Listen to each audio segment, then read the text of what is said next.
Bəzən elə yaşayırıq ki, sanki başqaları üçün yaşayırıq. Onların düşüncələri, onlara bir şeyləri göstərmək, sübut etmək məcburiyyətində hiss edirik. Məsələn, sosial şəbəkələrdə paylaşdığımız videolar, şəkillər, paylaşımlar, insanların bəyəniləri, layklər üçündür.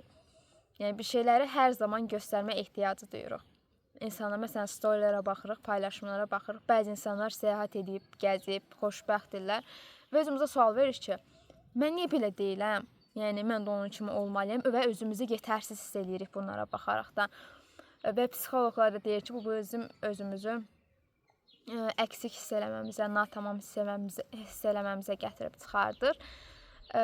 Biz özümüzü insanlara sübut etməyə çalışırıq və bəzən bu ailədən, ətrafımızdan və hal-hazırda mövcud olan düşüncələrdən irəli gəlir.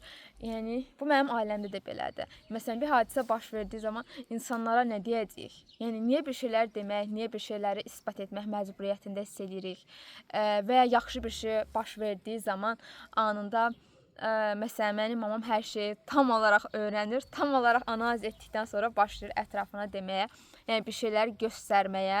Okey, biz yetərliyik, yəni biz qazandıq, bizim nailiyyətimiz var, bizim bir uğurumuz varmış kimi hər şeyi insanlara göstərmə ehtiyacı duyurlar.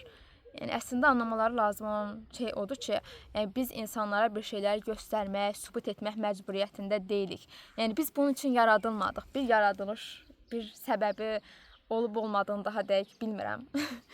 Daha bunun araşdırmasını aparıram.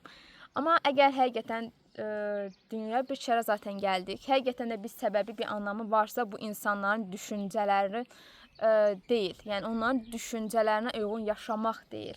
Sən onların düşüncələri, yəni biz neynəsə zaten mütləq onların bir düşüncələri var olacaq. Bir şeylər mütləq ki, düşünəcəklər. Önəmli olan günün sonunda mən həqiqətən ola biləcəyim ən yaxşı insan oldum və bugün yaşaya biləcəyim ən gözəl günü yaşaya bildim deyə bilməkdir. Yəni, gününü gözəl yaşa, önəmli olan budur.